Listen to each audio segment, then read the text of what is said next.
বলে দিতে এমনি করছি বাবা কিছু দেখিয়েছি তো অচেনা লোক হাত ছিঁড়বে আর তো আমার ধরে তোমার টেনেছে তোমার চেন নিয়ে আচ্ছা কি সোনার চেন নিয়ে চলে যাচ্ছিল নাকি? আচ্ছা দুজন ছিল? হ্যাঁ দুজন ছিল, সে বাইকে করে পালিয়েছে।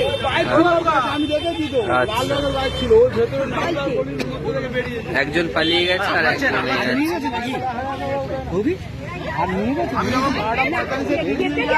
নিতে পারি ওরা আমি পুলিশ